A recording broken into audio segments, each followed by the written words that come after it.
Here's something most people don't realize about their email. Your inbox is the most valuable target on the internet.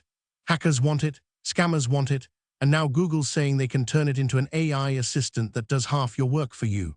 And they're not teasing. Gmail Live AI just went into beta, which means it's real, it's available to test, and it fundamentally changes how email works.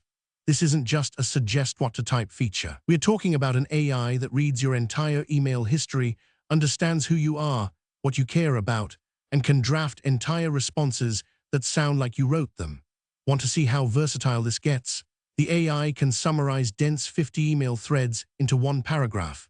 It can find the most important action item buried in thousands of messages. Even better, it can tell you what to reply with before you've even opened half your messages. But here's where it gets interesting. Google just handed AI directly into your most private communication channel. Your emails to your bank, your lawyer, your doctor, your partner, all of it. And while the productivity gains are real, the implications are massive. We're going to break down exactly what Gmail Live AI does, how it works, whether it's actually useful, and most importantly, whether you should trust it with your most sensitive conversations. Let's dive. Google didn't just wake up one day and decide to add AI to Gmail. This is the culmination of 5 years of planning, ever since the company realized that email is broken. Think about it. The average office worker spends roughly 28% of their day just managing email, not reading it carefully, not writing thoughtful replies, just managing the sheer volume of it. That's almost 3 hours every single day per person across the entire planet. Just processing digital mail. Google looked at that number and thought, that's inefficient. That's where AI comes in. Gmail Live AI is Google's answer to the email productivity crisis. It's built on top of Gemini, Google's latest large language model, which means it's trained on more email patterns than any other AI. The company has been quietly developing this feature for 2 years, studying how people actually write emails, what makes a good response, and what would make someone hit send without second-guessing themselves. But why the rush now? Why release it in beta instead of waiting?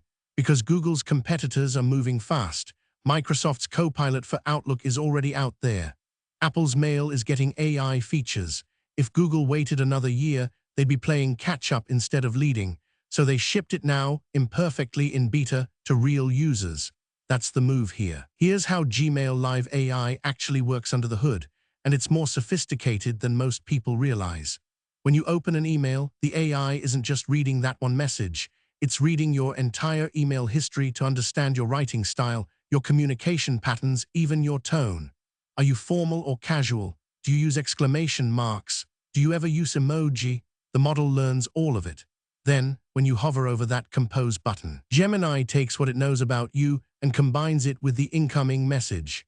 It understands context, who's writing to you, what they're asking, what you've said to them before. It's not just pattern matching.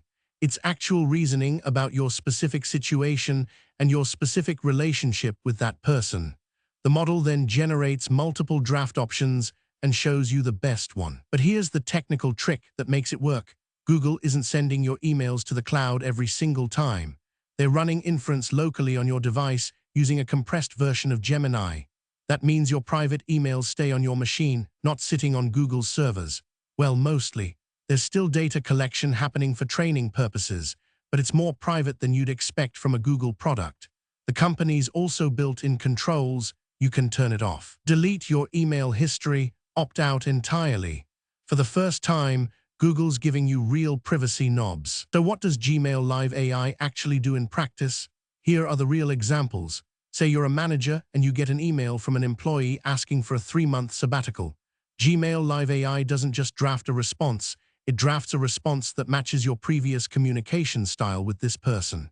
If you normally say, "Great question, let's chat more," it'll do that. If you normally say, "Here's my thinking," it'll do that instead. But it goes deeper. The AI knows this is a sensitive request. It knows you've never approved a sabbatical before, so it'll suggest a tone that's thoughtful, not dismissive. It'll even suggest you ask about their plans, because that's something you typically do. Then there's email summarization. You get CC'd on a thread with 30 messages, vendor negotiations, back and forth over 3 weeks. Gmail Live AI can boil that down to a single paragraph. Our vendor wants to increase prices by 8% because of supply chain issues, but they are willing to negotiate volume discounts if we commit to a 12-month contract. Or consider delegation. You're drowning in requests. Gmail Live AI can scan all your incoming mail, flag the most urgent items, and literally tell you what to respond to first and what can wait. It's like having an assistant that actually knows your job. And the beta testers are saying it cuts their email time in half. Of course, Gmail Live AI isn't the first AI email tool on the market. So how does it actually stack up against the competition? Microsoft's Copilot for Outlook has been out for about a year, and it's pretty solid. It can draft emails and summarize threads. But here's where Google's version is different. Gemini has access to your entire 15-year email history if you've been using Gmail that long. Microsoft Copilot only looks at recent emails, usually the last 90 days. That means Google's AI knows you better. Your communication patterns stretch back years, and the system catches nuances in your style that Copilot would miss. Then there's Apple Mail, which just added AI features in their latest update. But Apple's AI is mostly designed for summarization. It's good at that one job. Gmail Live AI does drafting, summarization, prioritization, and tone matching. It's basically an entire email assistant, not just a highlighter. There's also specialized tools like Superhuman, which is an email client built entirely around AI-assisted productivity. Superhuman's incredible, but you pay $30 a month for it. Gmail Live AI is going to be free for most Google Workspace users, maybe with a premium tier later. From a pure cost-benefit angle, Google's just blown everyone else out of the water. The feature isn't the most innovative thing we've ever seen, but the implementation is good, it's fast, and it's free. That combination is very hard to beat. Now here's where things get serious. Gmail Live AI putting a smart assistant inside your email inbox raises genuine privacy and security questions. First, the privacy angle. Google says the AI runs locally on your device, which is good, but Google still logs what you use the feature for. They track which emails you ask it to respond to and what tone you requested. That data goes back to Google to train their models. Is that bad? Not necessarily. Google's been doing this with your email for 2 decades. But now they're explicitly using AI to read the emotional context of your private messages. That's crossing a line. Then there's security. If Gmail Live AI can read your entire email history, so can hackers if they breach Gmail. The attack surface just doubled.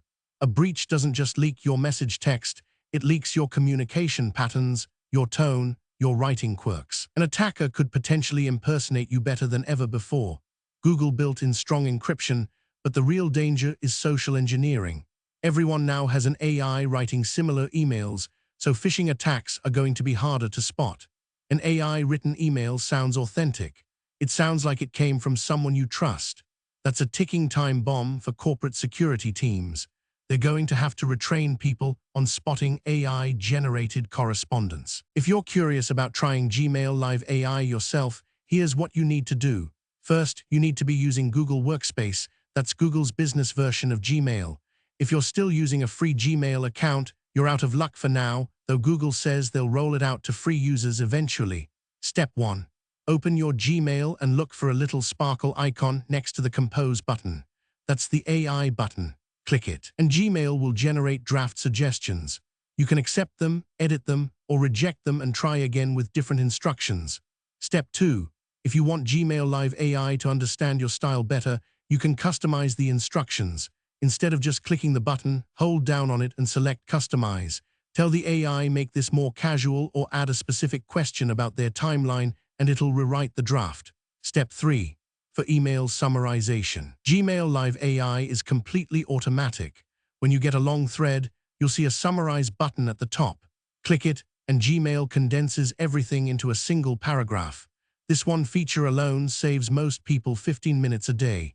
The beta right now is limited to English, but Google says they are rolling out Spanish and French support next month. And honestly, if you're sending more than 20 emails a day, this feature will pay for itself in time savings alone. Just give it a try for a week. So here's what this all means for you. Gmail Live AI isn't some future technology. It's here now, it's in beta, and it's going to change how millions of people write emails. The productivity gains are real. You'll save hours every week. That's not hype, that's just math. But with that productivity comes a trade-off. Google knows more about your communication than ever before. Your tone, your patterns, your priorities, they're all being learned. Google can now read the emotion in your private conversations. Is that worth the time savings? That's a question only you can answer, but you should know the trade-off exists before you opt in. The bigger picture is this: AI is moving into the places where it matters most. Your inbox, your documents, your calendar. Soon it'll be everywhere, and the only question is whether you're going to be in control of it or if it's going to be in control of you. Gmail Live AI is one more example of that change. So here's what I'd suggest: try it. Test it out on the emails that don't matter much. Feel comfortable with it. Then decide if the privacy trade-off is worth it for you personally. And then watch this space, because in 6 months, there's going to be an AI in every app you use. The future of work is here. You might as well get used to it. Thanks for watching.